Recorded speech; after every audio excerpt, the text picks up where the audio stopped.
বাংলা জনরবের পক্ষ থেকেই আপনাদের সকলকে স্বাগত জানিয়ে আপনারা জানেন যে আমরা প্রতি সপ্তাহে একটা অনলাইন প্রোগ্রাম করে থাকি বিভিন্ন রাজনৈতিক প্রেক্ষাপট নিয়ে লাইভ অনুষ্ঠান করে থাকি, কিন্তু এই সপ্তাহে লাইভ অনুষ্ঠান হচ্ছে না, বিগত 2 সপ্তাহ ধরে হচ্ছে না বিভিন্ন কারণে। আগামী দিনে আমাদের চিন্তা ভাবনার মধ্যে আছে প্রতিদিনের যে খবরের যে সবচেয়ে তাৎপর্যপূর্ণ খবর যেটা প্রতিদিন আমাদের সামনে আসবে তার উপরে বিশ্লেষণ আমরা করব নিয়মিত। আগামী কয়েক মাসের মধ্যেই সেটা চালু হবে এবং আমরা একটু প্রস্তুতি নিচ্ছি তারই, সেজন্যই কিছু সমস্যা তৈরি হয়েছে। এজন্য যারা আমাদের দর্শক, যারা আমাদের শ্রোতা, তাদের কাছে ক্ষমা প্রার্থী। আগামী দিনে আরো ভালো কিছু করার লক্ষ্য নিয়ে আমরা এগিয়ে যাচ্ছি। তো আপনাদের আশীর্বাদ, আপনাদের সহানুভূতি এবং আপনাদেরকে সঙ্গে পাবো এই আশা প্রত্যাশা নিয়ে আজ শুরু করছি। নতুন বছরের শুভেচ্ছা জানিয়ে আপনাদের সকলকে জানাই যে আমাদের দেশ 2022 সালে যে বিদ্বেষ মুক্ত হবে কিনা সেই প্রশ্নটাই আজকে সবচেয়ে বড় বিষয় হয়ে উঠেছে। আপনারা জানেন যে বেশ কিছুদিন আগে, মানে কয়েক সপ্তাহ আগে হরিদ্বারে ধর্ম সংসদ বসেছিল।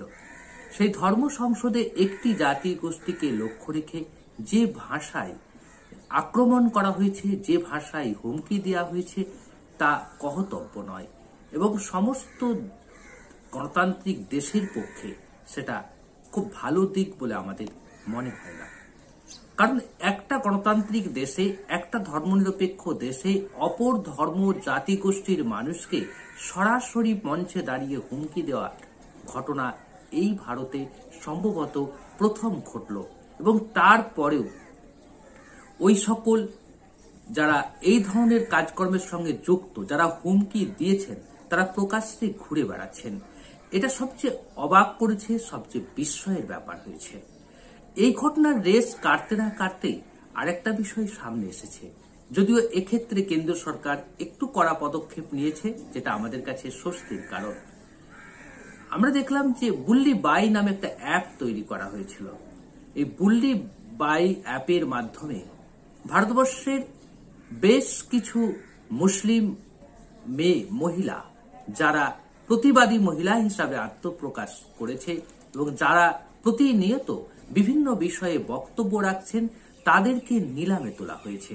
তাদের ছবি দিয়ে পোস্ট করা হয়েছে ওই বুল্লি বাই অ্যাপে এবং তাদেরকে অশ্লীল ভাষায় বা একটা সমাজের মেয়েদের প্রতি এই যে বিদ্বেষ মানসিকতা, এই বিদ্বেষ মানসিকতা তৈরি হয়েছে। এই বিদ্বেষ মানসিকতা তৈরি হয়েছে, বিষয়টির গভীরে গেলে আরো চমকে ওঠার মতো ঘটনা ঘটবে এবং আমরা চমকে উঠেছি। কারণ আমরা যারা সাধারণ নাগরিক তারা কেউ একবারও ভেবে দেখি না যে আমাদের মধ্যে কোনো জাতি ধর্মের মধ্যে বিভেদ আছে। আমার পাশের যিনি প্রতিবেশী, তিনি হিন্দু হোক আর মুসলমান হোক, তার সঙ্গে সৌহার্দ্য বজায় রাখা আমার দায়িত্ব এবং কর্তব্য। তিনিও একই রকম ভাবে আমাদের সঙ্গে সৌহার্দ্য এবং সম্প্রীতি বজায় রেখে কাজকর্ম করেন। আমাদের যে গ্রামের বাড়ি, সে গ্রামের বাড়িতে আমরা যারা বড় হয়েছি ছোটবেলা থেকে হিন্দু মুসলমান 2 সম্প্রদায়ের মাধ্যমেই আমরা বড় হয়েছি। আমার দাদুর বন্ধু ছিলেন এক হিন্দু ভদ্রলোক। তিনি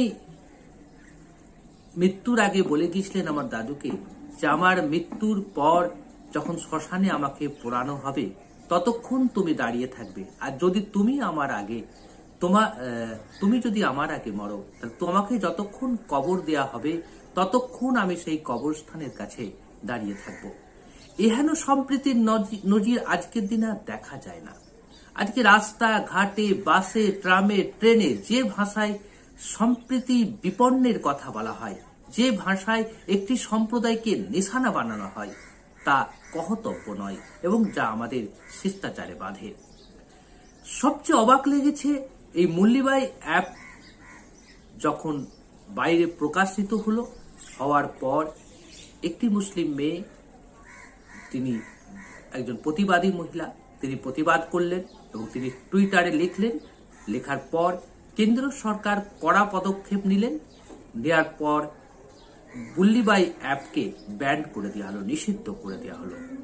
সেই সঙ্গে পুলিশ তৎপরতার সঙ্গে মুল্লিবাই অ্যাপের যিনি প্রতিষ্ঠাতা বা নির্মাতা সেই যুবককে গ্রেপ্তার করলেন।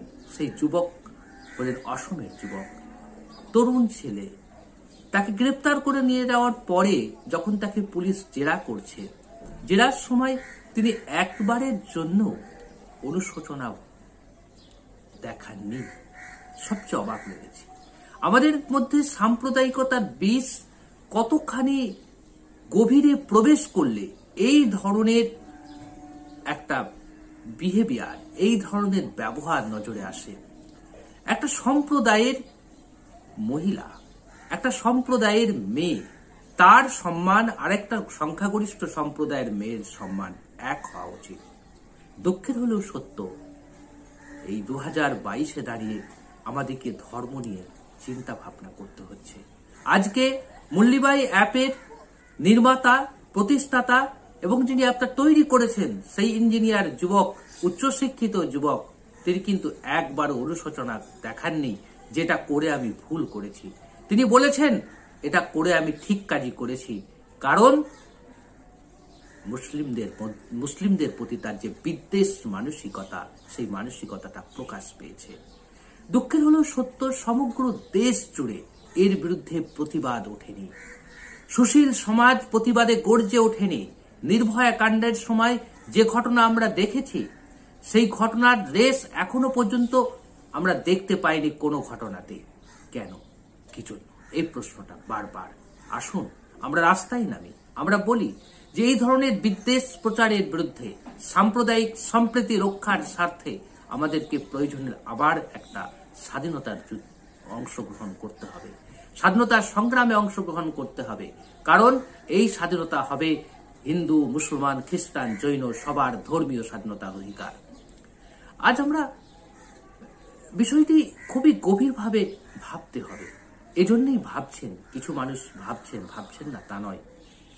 দেশের কৃতি সন্তানরা 184 জন চিঠি লিখেছেন ভারতের প্রধানমন্ত্রী নরেন্দ্র মোদীকে। তিনি বলেছেন, তারা চিঠিতে বলেছেন, আর নয়, এবার মুখ খুলুন প্রধানমন্ত্রী, অনেক হয়েছে বিদ্বেষ প্রচারের বিরুদ্ধে, এবার মুখ খুলুন, অন্তত সম্প্রীতি রক্ষার স্বার্থে মুখ খুলুন।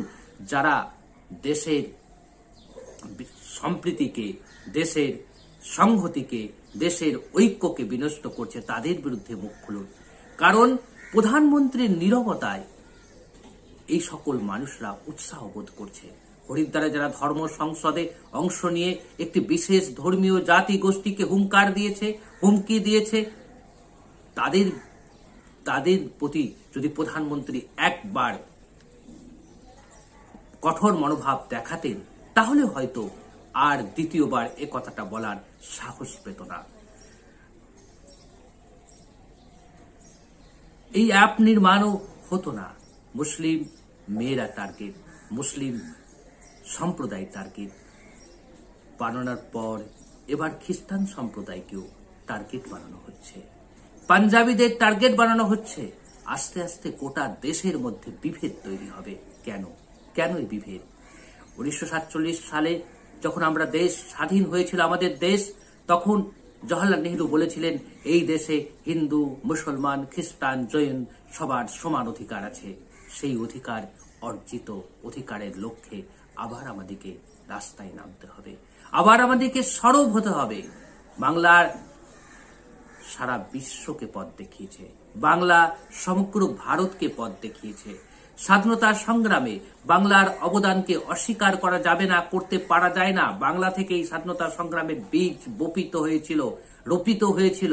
আজ সেই বাংলাকেই সিদ্ধান্ত নিতে হবে যে দেশের মধ্যে যে সাম্প্রদায়িক বাতাবরণ, যে বিদ্বেষ প্রচার চলছে, এই বিদ্বেষের বিরুদ্ধে বাংলার মানুষকে অগ্রণী ভূমিকা নিতে হবে, এগিয়ে আসতে হবে বাঙালি সমাজকে। বাঙালি সমাজ যে কথা বলবে, যে কথা ভাববে, আগামী দিনে ভারত সে কথা ভাববে। এই আশা প্রত্যাশা নিয়ে সকলের কাছে আবারও আবেদন নিয়ে বিদ্বেষের বিরুদ্ধে ঐক্যবদ্ধ সংগ্রামে নামুন।